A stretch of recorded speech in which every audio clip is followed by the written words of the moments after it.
अगर यहाँ हनुमान चालीसा पड़ी तो हनुमान जी भी बचाने नहीं आएंगे। ऊपर से एक असुर खुद आप पर हमला करेगा। जी हाँ, भारत में ऐसी भी एक जगह है। मैप के इस हिस्से में जब आप यहाँ जूम करते हैं तो आपको मिलता है एक रहस्यमय गांव जिसका नाम है दैत्य नांदूर, और यहाँ पर हनुमान जी बैंड हैं। जी हाँ, आपने बिल्कुल सही सुना, यहाँ पर राम भक्त हनुमान का नाम लेना भी एक अपराध है। इस गाँव में लोग अपने बच्चों का नाम हनुमान नहीं रख सकते। यहाँ तक कि इस गांव में मारुति कार भी नहीं चलती, क्योंकि मारुति भी हनुमान जी का ही एक नाम है। और अगर आपने यहाँ पर हनुमान जी का नाम लेने की गलती करी, मतलब जुर्म कर दिया, तो आपको मिलेगी सजा, वो भी एक दानव से जो कि राम भक्त है। इस गांव में पहले भी ऐसी घटनाएं हो चुकी है, मतलब किसी ने अगर हनुमान का नाम लिया या फिर किसी ने मारुति कार खरीद ली तो उसके साथ होने लगती है ऐसी भयानक घटनाएं जिन्हें सुनकर आपकी रूह कांप जाएगी। अब मुझे पता है कि आपके दिमाग में बहुत सारे सवाल है कि भाई आखिर गाँव कौन सा है, क्यों यहाँ पर हनुमान जी का नाम लेना इलीगल है, और कौन है वो दैत्य जो हनुमान जी का नाम लेने पर लोगों को सजाएं देता है। जब मैं इस टॉपिक के बारे में पढ़ रहा था तो इसने मुझे काफी ज्यादा सरप्राइज किया और डराया भी, क्योंकि ये जो सच्ची कहानी है ना, ये आज के मॉडर्न जमाने से लेकर श्री राम जी के त्रेता युग तक जाती है। अपने घर में किसी का नाम भी मारुति नहीं रखता है, यानी हनुमान भी नहीं रखता है। मुंबई में, पूना में, जहाँ भी आदमी जाता है वहाँ पे जाके भी वो कभी हनुमान जी की पूजा नहीं करता, वो हमारे भगवान की पूजा करता है। लड़की की इधर शादी हो जाए तो यही पे इसी भगवान को पूजा करती है। हनुमान जी का कुछ चलता नहीं, पूजा नहीं, कुछ नहीं रहे हैं, लेकिन हनुमान जी आपको कहीं नहीं नजर आएंगे। आप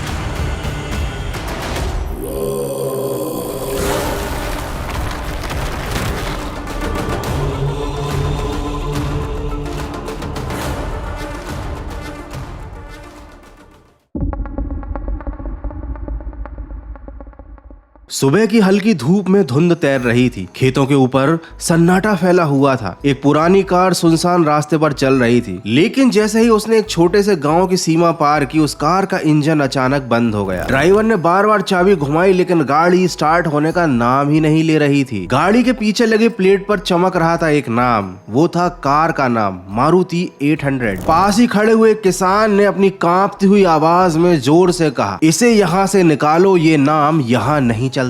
ये वही जगह थी जहां भारत की धरती से एक नाम मिटा दिया गया, हनुमान। और वो नाम मिटाने वाले थे खुद श्री राम। लेकिन ऐसा क्यों? महाराष्ट्र के अहमदनगर जिले में बसा ये गांव दैत्य नांदूर कहलाता है। ये एक ऐसा स्थान है जहां पर लोग किसी देवता की नहीं बल्कि एक दैत्य की पूजा करते हैं, जिसका नाम है निम्बा दैत्य। और ये है उनका वह मंदिर। मिट्टी और पत्थर से बने इस मंदिर के भीतर निम्बा दैत्य की मूर्ति रखी है। लाल चेहरा, बड़ी आंखें और माथे पर सफेद भस्म की 3 रेखाएं। दरवाजे पर पीले फूल सजे हैं और अंदर घी का दीपक जल रहा है। मंदिर की दीवारों से राख की महक आती है और हवा में एक अजीब सी गंभीरता फैली हुई है। ये है वही जगह जहाँ पर ना हनुमान का नाम लिया जाता है, ना ही उनका जिक्र होता है, और ना ही किसी घर में होती है उनकी पूजा। गांव की गलियों में आपको कोई भी हनुमान जी का मंदिर नहीं दिखेगा, और ना ही कभी भी आपको जय हनुमान की आवाज सुनाई देगी। यहाँ दीवारों पर लिखा होता है जय निम्बा देवता महाराज। दुकानों के बोर्ड पर भी यही नाम, यही विश्वास। यहाँ पर कोई भी अपने बच्चे का नाम हनुमान या मारुति नहीं रखता, और उसके पीछे रीजन ये है कि ऐसा करने से उस इंसान के साथ या फिर उसके परिवार के साथ बहुत ही अजीब, डरावनी घटनाएं होने लगती हैं। ऐसी कई कहानियां इस गांव में प्रसिद्ध है, जहां हनुमान का नाम लेते ही कोई अनजानी डरावनी शक्ति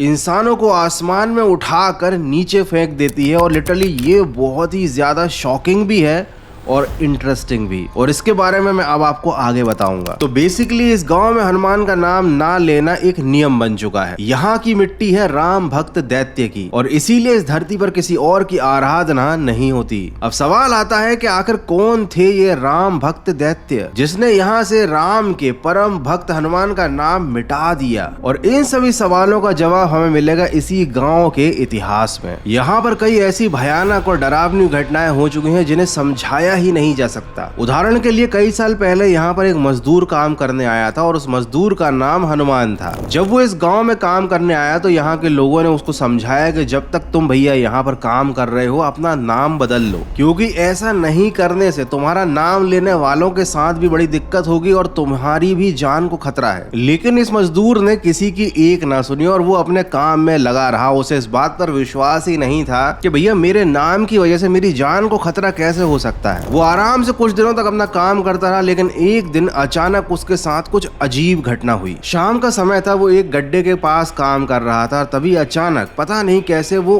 गायब हो गया। लोगों ने उसे ढूंढने की बहुत कोशिश की, कई लोगों ने गड्ढे के पास जाकर आवाज लगाई, लेकिन कोई भी डर की वजह से उसका नाम नहीं ले रहा था। लेकिन काफी देर आवाजें लगाने के बाद भी जब कोई रिप्लाई नहीं आया, किसी को पता ही नहीं चला कि वो आदमी गया कहाँ, या वो गड्ढे के अंदर भी गया तो क्या वो ठीक ठाक है, तो एक इंसान ने हिम्मत करके उसका नाम लिया। उस इंसान ने कहा, हनुमान क्या तुम ठीक हो? और बस यहीं से हुई गड़बड़ की शुरुआत। एक अनजानी शक्ति ने उस मजदूर को गड्ढे से बाहर फेंक दिया। वो हवा में उड़ता हुआ बाहर आया और उसके बाद उसे जमीन पर पटक दिया गया एक अदृश्य शक्ति के द्वारा। ये नजारा देखकर सभी गांव वाले डर गए। आधे से ज्यादा गांव वाले जो उस गड्ढे के आसपास एकत्रित हुए थे, उनमें से कुछ तो अपने घर में जाकर छिप गए। ऐसा लग रहा था मानो उसका नाम पुकारने से किसी ने गुस्से में उसे उठाकर पटक दिया हो। और आगे चलकर चीजें और ज्यादा डरावनी हो गई। वो मजदूर हनुमान बाहर तो आ गया गड्ढे से, लेकिन वो पहले जैसा नहीं रहा। वो काफी ज्यादा अजीब और डरावनी हरकतें करने लगा था। कभी वो बहुत तेज चिल्लाता, कभी रोने लगता, कभी मिट्टी खाने लगता, कभी अचानक गड्ढा खोदने लगता बिना किसी कारण। ये हरकतें बहुत ही अजीब और डरावनी थी और इन सब की वजह से पूरे गांव में उस मजदूर का भी डर फैलने लगा। अब गांव वालों ने इस प्रॉब्लम का सलूशन निकाला। वो ले गए उसको निम्बा दैत्य के मंदिर में और वहां ले जाकर थोड़ी पूजा पाठ करी, माफी वगैरह मांगी कि हमसे गलती हो गई, हमने हनुमान जी का नाम ले लिया। और फिर उसके बाद इस मजदूर को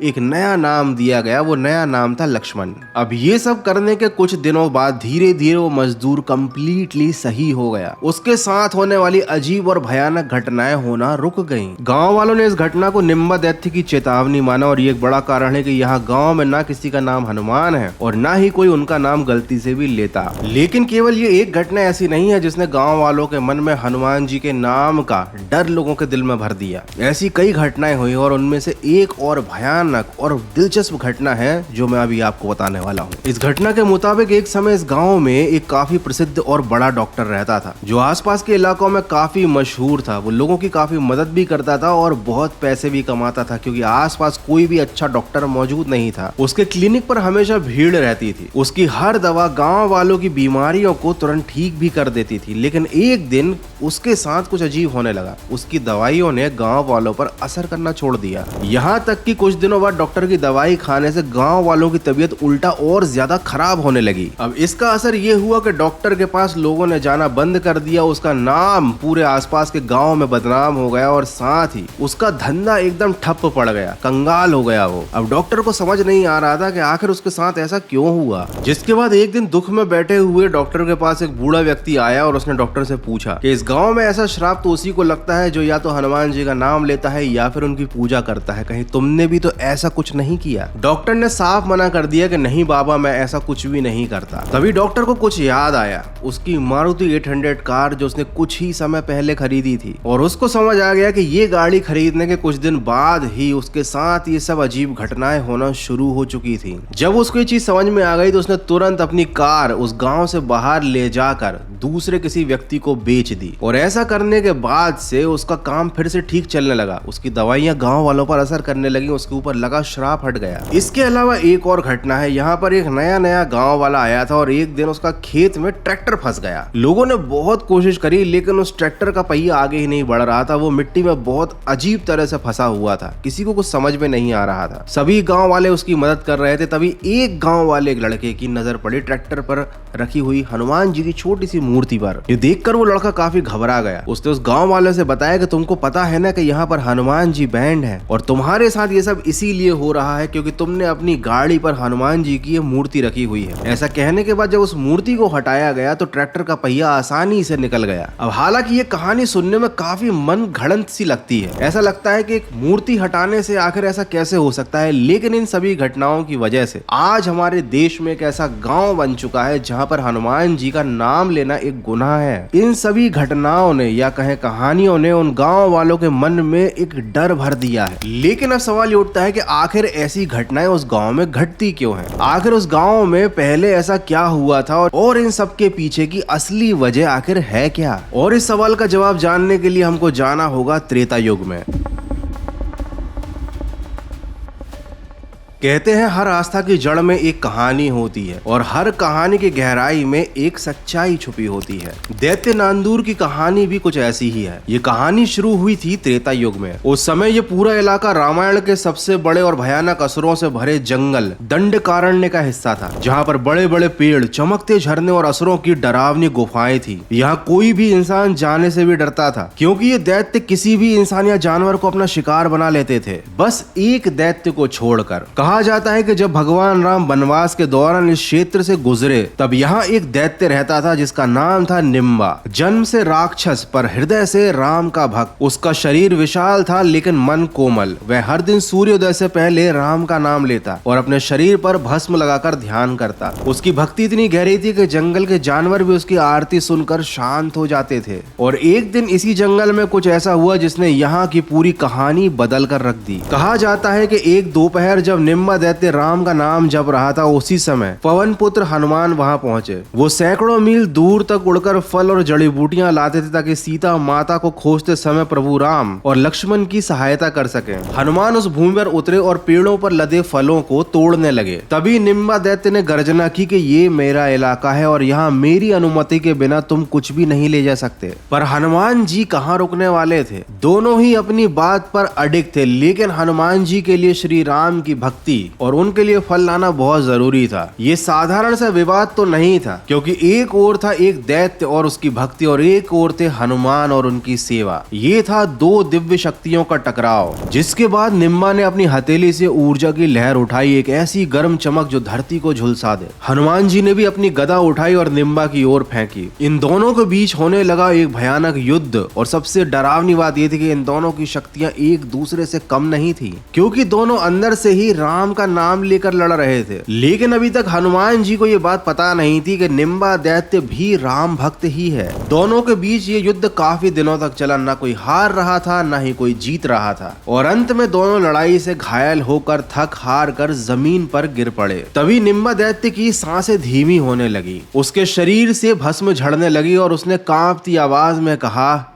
हे राम। उस एक शब्द के साथ हवा ठहर गई। हनुमान जी ने अपने हाथ से गदा तुरंत छोड़ दी, क्योंकि वो समझ गए थे कि वो जिससे लड़ रहे हैं वो दिखने में दानव क्यों ना हो, पर अंदर से वही राम का सच्चा भक्त है। और इसके बाद जो पूरा वातावरण ठहरा हुआ था अचानक से शांत हो गया। दिव्य अवतार में खुद भगवान राम वहां पर प्रकट हुए, जो दोनों भक्तों की हालत देखकर काफी दुखी थे। हनुमान और निम्बा दैत्य दोनों ने जब श्री राम को देखा तो दोनों उनके चरणों में गिर गए। इसके बाद राम ने आगे बढ़कर निम्बा दैत्य और हनुमान के सिर पर हाथ रखा और निम्बा दैत्य से बोले, तुम राक्षस होते हुए भी मेरे नाम का स्मरण करते हो और तुम्हारी भक्ति सच्ची है। निम्बा दैत्य की आंखों से ये सुनकर आंसू गिरने लगे। उसने श्री राम से कहा, प्रभु मैं आपका भक्त हूँ, पर जब भी आपके भक्तों का नाम लिया जाता है तो सिर्फ हनुमान का नाम सबसे पहले आता है। हर कोई हनुमान को आपके भक्त के रूप में जानता है और पूजा करता है। मैं भी चाहता हूँ कि मुझे भी आपके भक्त के रूप में पूजा जाए। फिर भगवान राम ने अपना हाथ उठाया और कहा, आज से ये भूमि निम्बा दैत्य को समर्पित होगी। ये क्षेत्र उसका होगा और उसी का नाम यहाँ पर लिया जाएगा। ये मिट्टी उसी के नाम से जानी जाएगी। हनुमान जी ने ये सुनकर भगवान श्री राम को प्रणाम किया और वो मुस्कुरा दिया और कहा, उन्होंने प्रभु जैसी आपकी इच्छा, और मुस्कुराकर बोले कि प्रभु जहाँ आपकी इच्छा है वहीं धर्म है। कहा जाता है उस समय निम्बा दैत्य की आंखों से आंसू गिरे। उन आंसुओं में राख घुली थी और इसकी वजह से इस गाँव की मिट्टी का रंग हमेशा के लिए बदल गया। तब से ये भूमि कभी हरी नहीं हुई। यहाँ मिट्टी में हमेशा भस्म की झलक रहती है, मानो किसी पुराने युद्ध की याद अभी भी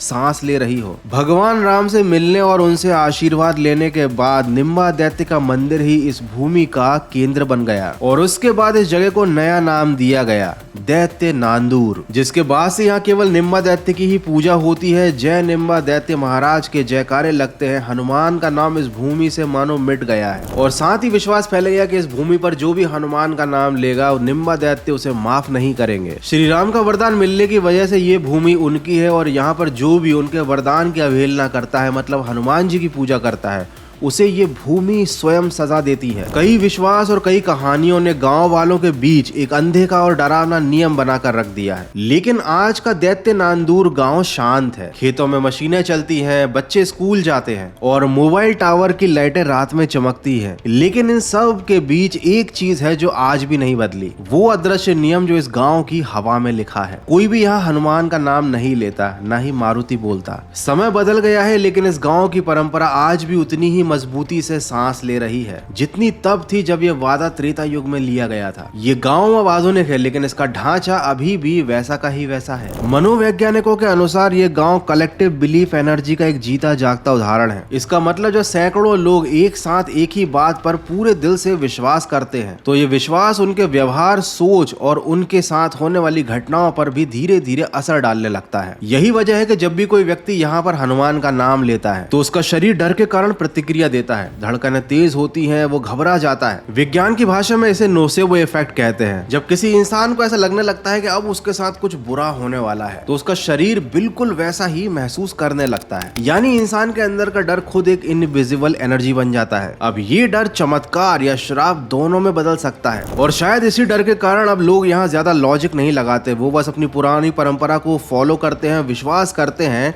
कि किसी भी हाल में उन्हें हनुमान नाम से नहीं जुड़ना वरना महाराज निम्बा दैत्य उनसे नाराज हो जाएंगे और उन्हें दंड देंगे। वैसे आपको इस अनोखे गांव और इसकी कहानी और इस गांव में हनुमान जी के बैंड होने के विश्वास के बारे में जानकर कैसा लगा? आई होप कि ये वीडियो आपको पसंद आया होगा। मुझे कमेंट करके जरूर बताना एंड आई होप कि आपको ये वीडियो अच्छा लगा होगा। Till then take care, good bye, जय श्री राम, जय हनुमान। और हाँ, आई होप कि ये वीडियो आपको दिवाली से पहले देखने को मिला होगा। तो जो लोग भी देख रहे हैं भैया उन सबको हैप्पी दिवाली और जो दिवाली के बाद देख रहे हैं उन सबको भी बिलेटेड हैप्पी दिवाली।